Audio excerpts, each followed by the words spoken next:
ujian dan cobaan. Rasulullah Sallallahu Alaihi Wasallam dalam hidupnya enggak luput daripada ujian dan cobaan. Betul atau tidak? Ketika Nabi dakwah di Mekah pertama dengan dakwah sirron wala jahran. Nabi dakwahnya 3 tahun sembunyi-sembunyi. Kenapa Nabi sembunyi? Belum ada perintah dari Allah. Karena orang-orang kafir Quraisy ngeri dengan datangnya Rasulullah, takut tersingkir kekuasaan orang-orang kafir Abu Jahal, Abu Sufyan. Mungkin sekarang Abu Jahal, saudara-saudara. Nah, bilang dia takut tersingkir, Pak. Yang kedua, masalah patung-patung yang dibuat oleh mereka, takut tersingkir perekonomian. Karena patung itu digantungkan 360 di Ka'bah, dijadikan bisnis buat mereka. Maka mereka tidak senang dengan kehadiran Nabi Muhammad. Yang ketiga, Nabi Muhammad membawa yaitu kesetaraan. La fadla li arabiyyin wala al-adamiyyin. Enggak ada perbedaan antara Arab dengan orang Ajam. Begitulah yang dibawa oleh Muhammad. Mereka takut kehilangan kasta, kehilangan kedudukan, maka mereka melakukan yaitu strategi bagaimana Nabi Muhammad ditangkap, bagaimana Nabi Muhammad dibunuh, bagaimana Nabi Muhammad diusir dari kampungnya, saudara. Maka ada perintah hijrah. Kita buka surat Al-Anfal ayat 30. Surat apa, Pak? Al-Anfal ayat berapa? Ayat 30. Surat apa, Pak? Al-Anfal ayat 30 ayat yang guru bikal ladina kafaru. Ketika orang-orang kafir membuat makar. Makar itu apa? Membuat tipu daya, Pak. Abu Jahal dulu bikin lubang supaya nih kucingnya nih keprosok. Ya Allah, bayangin Pak, jahat banget sama encing. Akhirnya begitu dia keprosok, bukan Nabi Muhammad yang keprosok, tapi dia Abu Jahal yang keprosok. Ini contoh, Pak. Betul atau tidak? Kemudian di dalam ayat itu diterangkan wa idyam kurbikal ladina kafaru. Bagaimana hebatnya orang kafir dipimpin pasukan Abu Jahal, Abu Lahab, Abu Sufyan untuk merangkap Muhammad, menangkap Muhammad, liusbituka au yaqtuluk au yukhrijuk. Mereka ingin memenjarakan Muhammad, mereka ingin membunuh Muhammad, au yukhrijuk, mereka ingin mengusir Muhammad dari kampungnya, Pak. Coba bayangkan, wa yamkuruna wa yamkurullah wallahu khairul makirin. Apapun yang dibuat oleh tipu daya, makar orang-orang kafir waktu itu tidak bisa mengalahkan tipu daya Allah. Wallahu khairul makirin. Jadi saudara-saudara, hijrahnya Nabi bukan kehendak Nabi. Semua ada perintah dari wahyu. Surat Al-Anfal ayat 30 ada perintah hijrah. Jibril bisikin Nabi Muhammad, ya Muhammad, ada apa? Kata Jibril bisikin Muhammad, ada apa ya Jibril?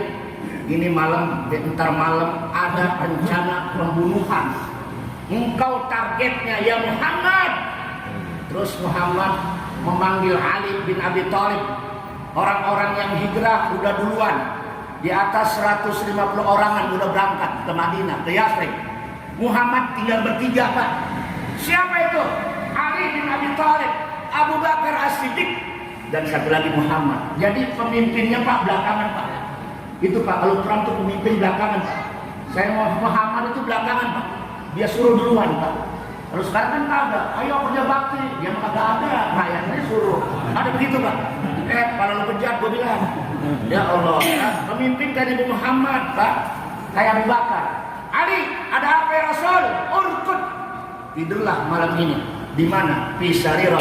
Di tempat tidurku. Pakai selimut aku ya Ali. Naam ya Rasulullah. Itu Ali usianya masih muda, di atas 17 tahun, siap membela Islam. Maka kita ingin anak kita yang masih muda, kita tanamkan keimanan, akidah yang mantap seperti Sayyidina Ali karramallahu wajhah. Amin ya rabbal. Siap Rasul. Kemudian Nabi bersama Abu Bakar berangkat. Dia menuju Gua Sur. Dia masuk ke dalam Gua Sur. Ali tidur di tempat tidur Nabi. Orang-orang kafir sudah mengatur strategi. Bahkan anak-anak muda kafir diinstruksikan, siapa yang bisa nangkap Muhammad, dalam keadaan hidup atau mati, hadiahnya 100 ekor onta. 1 ekor onta 100 juta. Lah Bapak kalau kemarin korban aja lamusin itu 50 juta kecil banget, betul nggak Pak? Lah onta kan 2 juta. 100 ekor 2 miliar Pak. Masya Allah itu 2 miliar, gede apa kagak? Kalau kita beli cendol, kalau enggak kalau kita makan cendol, betul Pak? Masya Allah Pak, itu orang berdoyon-doyon ingin cari Muhammad. Anak muda kafir cari Muhammad, kena ada sayembara, saudara. Inilah pergerakan hijrah Nabi. Berangkat dari surat Al-Anfal ayat 30.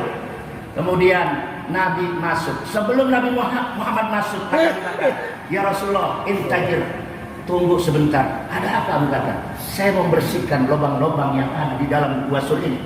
Beberapa lubang Pak ditutup oleh Abu Bakar.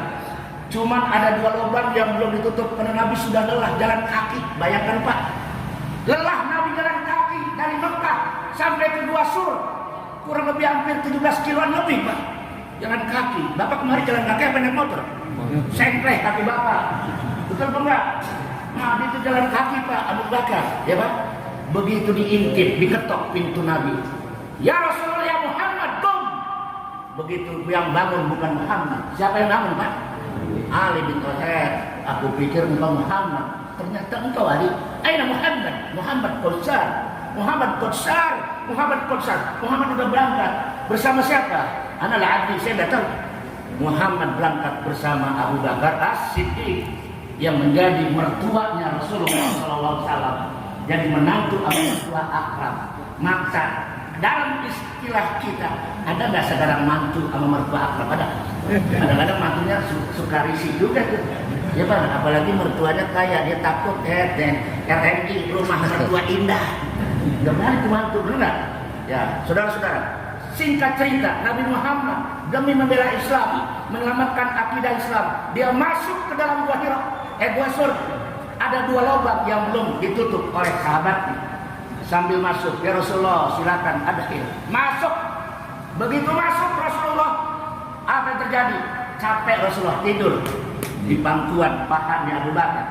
Sampai lelah, sampai Abu Bakar begini Pak. Ini kaki, jempol, kanan kiri, nutup lubang. Jangan-jangan ada kalajengking yang akan menggigit dia. Ternyata bener Pak. Abu Bakar meneteskan air mata sampai air matanya membasahi di pipi. Lalu air mata itu netes ke pipi Rasulullah Sallallahu Alaihi Wasallam. Akhirnya Rasulullah terbangun. Ya Abu Bakar, kenapa kamu sedih ya Abu Bakar? Bukankah Allah pernah menyatakan Innallaha ma'ana wa la tahzan ya Abu Bakar?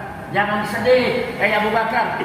Bukankah Allah selalu bersama kita dimanapun kita berada? Apalagi kita sedang membela agama Allah. In tansurullah yansurkum wa yusabbit aqdamakum. Kalau kita bela agama Allah, pasti akan bela kita. Amin. Mau bela agama Allah Pak? Mau dong, kapan lagi kita? Orang-orang kafir Pak, kalau kita kompak dia pada takut, dia yang sayur. Ya, jangan orang Islam diobok-obok, dia diam, ulama dibully, dia diam, ajaran Islam dikebiri, dia diam. Malam yahtamma bi amril muslimin falaysa minhum. Siapa orang yang tidak peduli urusan orang-orang Islam, bukan umat daripada Rasulullah Sallallahu Alaihi Wasallam. Akhirnya kamu menyesal Abu Bakar? Tidak ya Rasul. Kamu menyesal meninggalkan tanah air Mekah? Tidak ya Rasul. Lalu apa kamu menangis ya Abu Bakar? Kakiku digigit oleh kalajengking. Itu kalajengking Pak gede banget, kalajengking Arab Pak, gede banget Pak. Bukan kalajengking kita kecil Pak, berdarah itu. Akhirnya Nabi Pak dikasih mukjizat oleh Allah. Ludah Nabi dari lidahnya diusap ke tempat yang digigit kalajengking. Sembuh ketika itu Pak. Sembuh Pak, sembuh. Coba ludah Bapak. Sembuh kagak? Bengkak-bengkak tuh. Betul apa tidak? Itulah Pak mukjizat. Dan ini peristiwa Isra, peristiwa hijrahnya itu ada bantuan Allah Pak. Allah bermain di situ. Allah menolong di situ. Kam min fi'atin qalilatin ghalabat fi'atan katsirah. Berapa banyak kelompok yang sedikit bisa mengalahkan kelompok yang banyak. Sekarang umat Islam sedang dibuli oleh orang kafir. Umat Islam sedang dibuli oleh orang-orang yang enggak senang dengan Islam. Betul atau tidak? Ya termasuk Anies Baswedan aja dibuli sekarang Pak. Benar, orang jujur, orang cerdas, dibully, dikorek-korek. Sampai rumput katanya kagak sesuai dengan standar pipa para bejatret. Tahu Pak Haji? Pak Haji bilang mau lebih parah kali Pak Haji. Ya itulah. Oke Pak Haji ya. Jadi saudara-saudara, ini tantangan umat Islam di akhir zaman mempertahankan akidah bagaikan memegang barak di atas. Betul atau tidak Pak? Semakin dia tegar dengan Islam, semakin santer godaan-godaannya. Maka kita mohon sama Allah di bulan Muharram, semoga besok muncul pemimpin-pemimpin yang jujur, pemimpin yang cinta rakyat, pemimpin yang cinta dengan Islam, pemimpin yang selalu cinta kepada seluruh umat manusia, sehingga muncul negara ini balad thayyibah wa rabbun ghafur.